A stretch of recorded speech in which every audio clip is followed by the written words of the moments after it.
Dans cette vidéo, je vais donc expliquer tous les réglages et les outils que l'on trouve dans l'UV Editor. Je vais commencer par simplement regarder tous les boutons qu'on trouve ici en haut.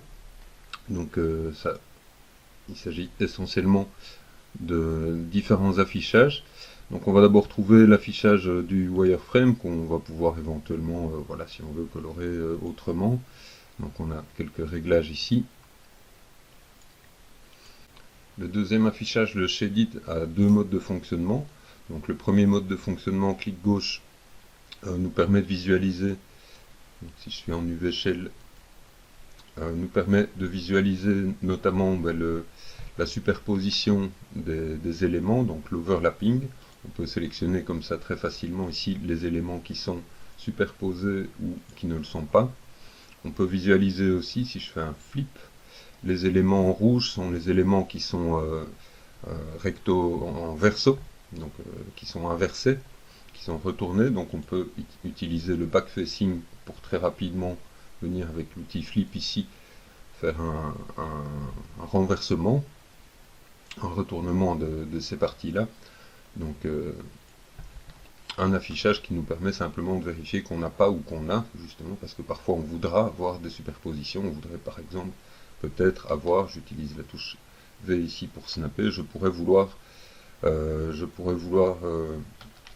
vais vraiment me mettre ici, et je peux utiliser la touche V pour vraiment superposer deux parties qui utiliseraient la même texture. Donc ça c'est des choses qu'on fait parfois. Alors le deuxième affichage, il est utilisé vraiment pour distinguer les différents UV Shell, et donc il s'utilise par exemple particulièrement bien avec cet outil qui nous permet de découper des parties et de visualiser comme ça les différentes parties qu'on est en train de créer ou de ressouder. On reviendra sur ces outils là juste après. Donc avec un shift clic je peux passer par les options, donc les options ici. Donc je peux éventuellement choisir le mode par ici, changer les alphas, etc. Donc je peux choisir toutes sortes d'options ici, il n'y a rien de très compliqué à raconter ici. Alors le troisième bouton va nous permettre de visualiser les déformations. Si je prends une sphère ici, je vais visualiser la déformation en rouge des étirements et en bleu des zones qui sont plutôt compressées. Donc si je vais faire une découpe ici,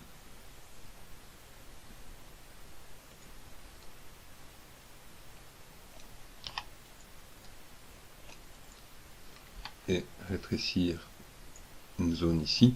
Donc si je regarde avec le clic gauche, j'ai une déformation vraiment sur l'ensemble de l'objet. Si je regarde avec le clic droit, je vois aussi relativement la compression et la différence de taille des UV Shell. Donc je peux voir que cet UV Shell prendra beaucoup moins de pixels que celui-là parce qu'il est plus rouge, donc il y a plus de compression ici.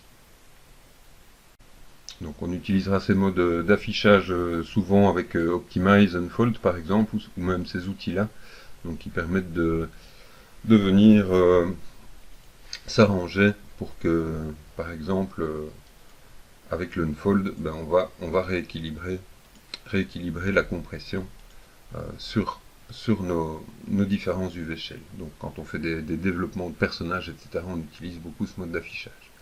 Alors le bouton suivant, c'est l'affichage des bordures, donc ça c'est presque un affichage indispensable, donc il n'a pas grand chose de très particulier, sinon qu'on peut éventuellement changer la couleur et l'épaisseur des bordures. L'affichage suivant va nous permettre, quand on est en Edge, de visualiser de manière assez visible les correspondances entre edge. Donc on voit qu'il y a une coloration orange ici qui indique que les edges sont les bordures d'edge se correspondent ici, tandis que la bordure verte correspond à la bordure verte ici. Alors je vais d'abord changer un peu la couleur de mon arrière-plan avec Alt B. La grille, donc on peut venir régler un peu différemment. Donc là pour le moment elle a 10 unités. Donc je vois 10 en U et 10 en U et 10 en V.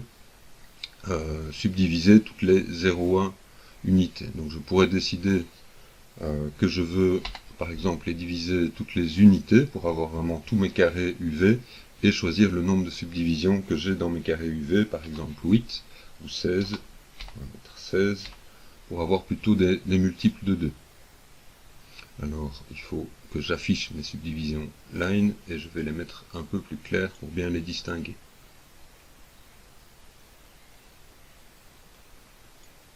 Voilà. Donc maintenant on sait que ici j'ai une ligne tous les 16e, donc ça pourrait éventuellement, ou on va peut-être la mettre tous les 8e. Donc ça me permet de peut-être visualiser les tiles qui seront utilisés par après dans les fichiers mipmap. Alors on va pouvoir utiliser la grille pour différentes choses. Par exemple, on va pouvoir, quand on déplace, je vais pouvoir utiliser DV pour repositionner mon pivot, par exemple le mettre au coin ici, et avec la touche X, utiliser le snap à la grille comme dans l'espace 3D. Donc on pourra encore mentionner ici la possibilité d'afficher nos UDIM, ce qui peut être intéressant. Alors on trouve ensuite simplement le raccourci pour afficher ou pas notre toolbar. On peut également rajouter l'un ou l'autre raccourci, donc des outils qu'on veut utiliser régulièrement. Alors les heads-up display, on va trouver ici les UV statistics et le fait d'isoler une sélection. Donc si je prends par exemple un élément, j'ai le bouton pour isoler ma sélection ici. Je vais sélectionner un élément et l'isoler. Et je vois ici un petit affichage qui m'indique que j'ai isolé ma sélection. Donc je vais décocher ça. Les UV Statistics, donc j'ai quelques options ici, vont me permettre d'afficher le nombre de shells. Donc ici je vois que j'ai un shell sélectionné sur 3. Je trouve ensuite qu'il n'y a pas d'UV qui sont superposés. Je trouve qu'il n'y a pas d'UV qui sont renversés. Et je vois aussi que j'utilise 24% de l'espace UV 1. Donc je peux définir ici sur quel carré je veux travailler et vérifier comme ça l'occupation de mon carré UV. Ce petit affichage ici qui nous indique l'occupation va être vraiment très utile quand on est vraiment quand on fait par exemple des UV pour des jeux, pour vérifier qu'on utilise vraiment au maximum notre texture. Donc c'est vraiment des affichages typiquement qui sont plutôt qui nous permettent d'optimiser nos textures. Alors on trouve ensuite tous les réglages liés à l'isolation ici, donc c'est plus ou moins la même chose que ce qu'on a avec ce bouton Isolate Select, sinon qu'on est dans la vue 3D, rien de très compliqué ici. On va retrouver les raccourcis AEF classiques de Maya, qui nous permettent de cadrer sur une sélection ou sur tout, et des raccourcis qui sont vraiment des raccourcis aussi des vues ici, pour revenir Alt Z pour revenir au cadrage précédent. Alors on va trouver ensuite le menu Images. Dans le menu Images, donc on a le bouton ici qui nous permet d'afficher une texture. J'ai pris une texture volontairement qui n'était pas carrée pour montrer simplement ce bouton-ci qui nous permet, si je travaille avec une texture rectangulaire, de changer les proportions de mon espace UV pour m'ajuster au ratio. Donc c'est cette cas-ci, Image Ratio, qui va nous permettre donc de travailler en pixels rectangulaires. Alors, on a toutes sortes de petits réglages. On a un réglage dim, donc avec des options qui est ce réglage-ci, qui va nous permettre simplement d'assombrir un peu l'image, ce qui facilite souvent le travail des UV, donc c'est un peu plus agréable de travailler sur un fond sombre par exemple. Alors on a le bouton qui est celui-ci, qui nous permet de filtrer ou pas l'image, donc c'est un bouton qui va nous permettre d'avoir l'image sans anti-aliasing si vous voulez, donc sans flou rajouté dessus pour vraiment voir les pixels précisément. Ce qui nous permet, donc on est ici sur le Filtered, Unfiltered, Donc on a évidemment un affichage soit RGB, soit de l'alpha, ici il n'y a pas d'alpha, donc RGBA ou RGB simple. Alors on peut décider d'afficher notre image uniquement sur un carré de texture, ou décider peut-être de la mettre par exemple sur le deuxième carré de texture, donc je mettrai 1 et 2 pour la mettre sur un autre carré de texture, donc ça pourra être utile quand on travaille avec des UDIM. On peut éventuellement aussi la répéter sur plusieurs UDIM, donc si je la répète ici, elle va être répétée sur toute la grille.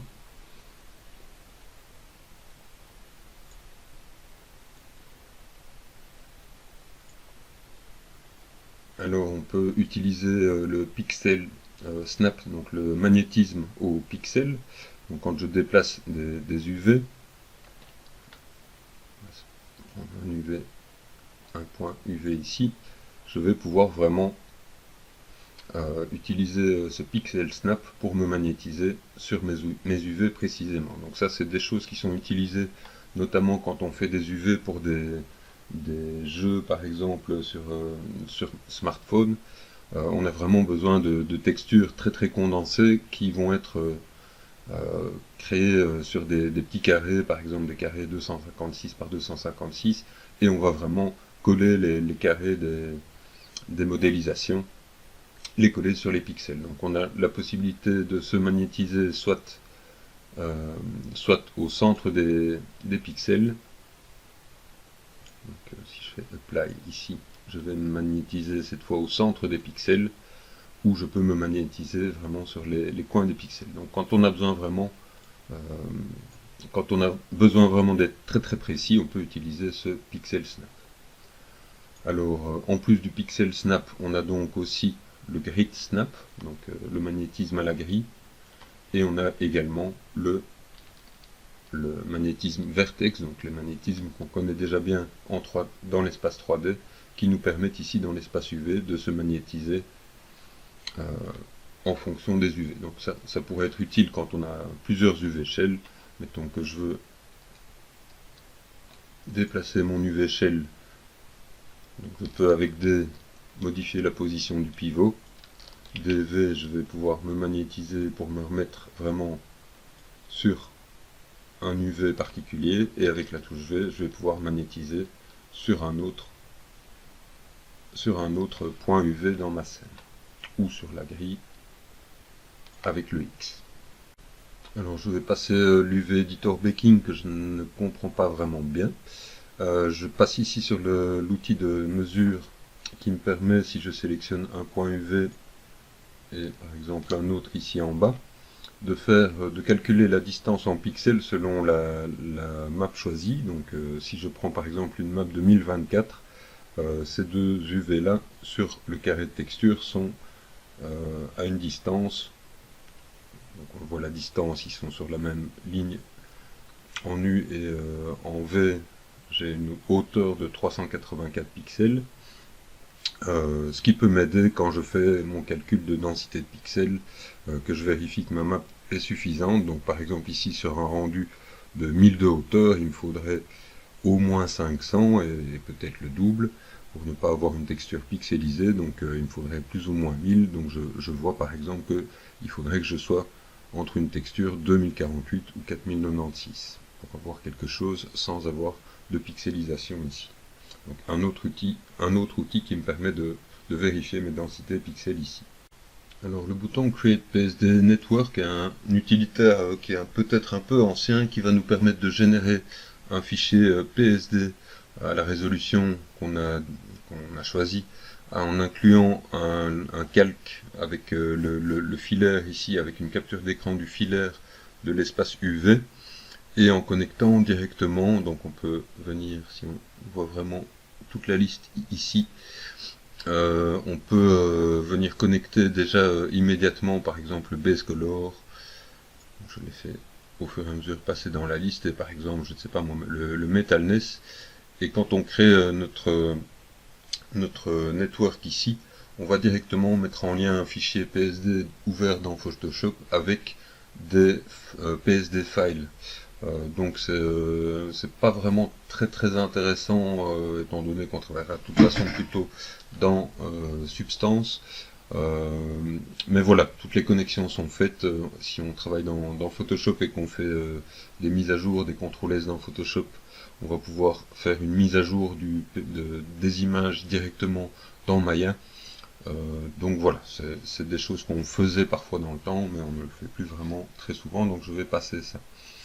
Donc on trouve ensuite le bouton UV Snapshot, ici, qu'on retrouve ici au-dessus, qui nous permet de faire simplement une capture d'écran. Je vais faire un preset settings, soit du carré 1.1 de texture, donc ça va faire une capture du filaire ici, qui nous permet d'avoir une base si on veut travailler éventuellement voilà, dans Photoshop, ou simplement capturer, faire une capture d'écran de notre UV Snapshot. Donc on pourrait aussi décider par exemple de faire un UV Snapshot des, si je mets 2 ici, ce sera des 2 premiers carrés de texture, donc de U qui va de 0 à 2 et de V qui va de 0 à 1.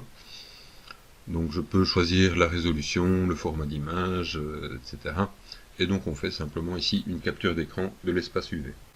Alors on peut encore noter que si on a mis plusieurs textures, ici j'en ai mis une en color et une en roughness, on peut choisir dans la liste déroulante de changer l'affichage de la texture. Ici je vois par exemple ma texture bulge que j'ai mis ici. Alors on pourra éventuellement changer l'affichage, par exemple cette texture est une texture raw, donc je dois pouvoir la visualiser en linéaire ici, donc je peux changer la transformation de ma vue, ou l'activer, la désactiver, ce qu'on peut évidemment faire également dans le viewport à ce niveau-ci. Donc je pourrais également changer, si j'en ai besoin, l'exposition ou le gamma de ma texture ici. Donc le gamma et l'exposition de la texture. Donc on trouve ensuite le menu texture ici. Donc c'est ici qu'on va retrouver nos choix des différentes textures, où on peut activer un damier automatique. Donc on peut le faire aussi avec ce bouton-ci, et bouton de gauche, bouton de droit vont afficher 2 checkers différents.